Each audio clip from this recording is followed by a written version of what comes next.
If you're in the world of research, you have heard this phrase a million times. You need to make a theoretical contribution. But what does that actually mean? Today, we're going to move past just looking for little gaps in the literature. We're going to figure out how to actually build new knowledge. So let's grab our hard hats and start drawing up the blueprints. Oh, we've all been there, right? You find a little niche, a topic that seems totally untouched, and you think, yes, that's it, that's my study. But let's be honest, is just pointing out that no one has studied this really enough to hang your entire project on? Well, the short answer is nope. The real power isn't in just finding the gap, it's in being able to explain why that gap is so important. And this slide right here just cuts straight to the point. On one hand, you have a weak contribution.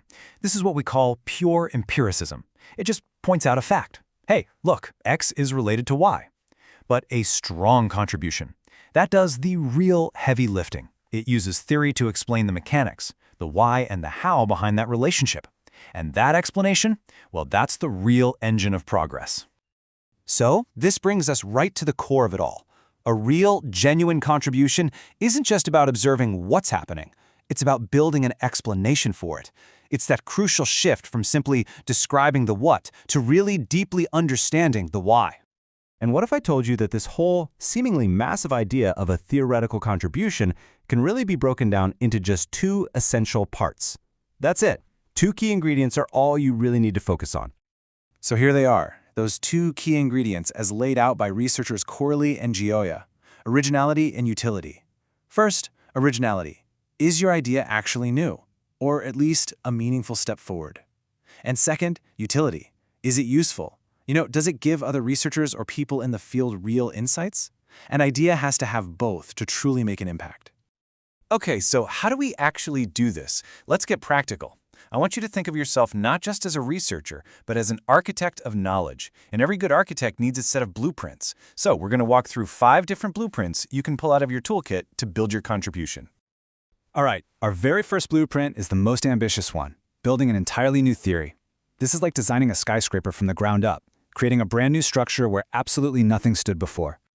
Theory building is for those moments when you run into something that our existing theories just can't explain. You're not just adding a room to the house here, you're laying a whole new foundation to make sense of a phenomenon that until now was a complete mystery. And this isn't just some abstract concept. Think about truly foundational frameworks like the conservation of resources theory, which helps us understand stress, or the job demands resources model. These were literally built from the ground up to explain fundamental parts of our lives at work.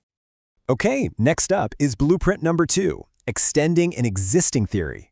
So, if you don't need to build a whole new skyscraper, maybe you can add a brilliant modern extension onto a classic, really sturdy building that's already there. This is all about taking a theory that we already know works and, well, testing its boundaries. You're basically asking, okay, this is a great idea, but does it still work if we apply it to a totally new situation, a different group of people, or a different kind of problem?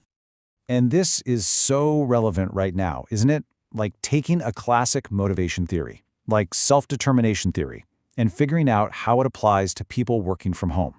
Or adapting something like leader-member exchange theory for teams that have maybe never even met face-to-face. This is exactly how theories stay alive and useful. Our third blueprint is all about being a connector. I want you to picture 2 separate, really powerful buildings. Your job is to come in and build a sky bridge between them, creating a new, integrated structure that's way more powerful than either one was on its own. And this is so important, because let's face it, sometimes a single theory can only tell you part of the story. By integrating 2 or more, you can weave together a much richer, more complete explanation that really captures the complexity of the real world. Blueprint number 4 is all about precision. This isn't about building something new from scratch. It's about taking an existing structure and making it stronger, more efficient, maybe by reinforcing its foundation or clarifying the original design. This is the work that turns good theories into great ones. It's about getting into the details and asking the tough questions. When does this theory actually work best? And what's the specific process it works through? You're adding much-needed clarity and precision. And this is just a brilliant illustration of how you do it. You might find a moderator, that's the "it works, but only when this other thing is happening" factor. Or you might uncover a mediator, that's the "it works because of this secret underlying process." Both of those are incredibly valuable contributions. And finally, our fifth and, I gotta say, most daring blueprint, challenging an existing theory. This is basically the equivalent of proving that the original architectural plans had a major flaw, and that we need to fundamentally rethink how we've built our understanding all this time.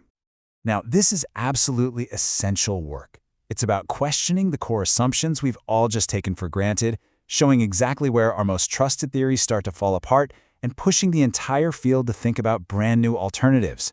It's literally how science corrects itself and makes those big leaps forward. Okay, so now you've got the blueprints, but how do you know if your design is actually any good? Well, you have to put it through a really tough quality check. This is what we call the so what test. Just look at this checklist. It seems so simple, but it is so powerful. What's new here? Really? So what? Why should anyone care? What's the deep theoretical reason for your idea? Is your method rock solid? Is your writing clear? And at the end of the day, who cares? Who actually benefits from this knowledge? If you can answer these questions with confidence, you know you're on the right path. So when you look at the journey we've just taken, we've gone from being a bricklayer, just, adding one more little fact to the pile, to becoming an architect of understanding, someone who actually designs the very structures of how we see the world. And in the end, maybe our work really just boils down to these two things. It's not only about the data or the methods, it's about finding a question that genuinely matters and then crafting a compelling, theory-driven story that gives us the answer. So, what story are you going to build?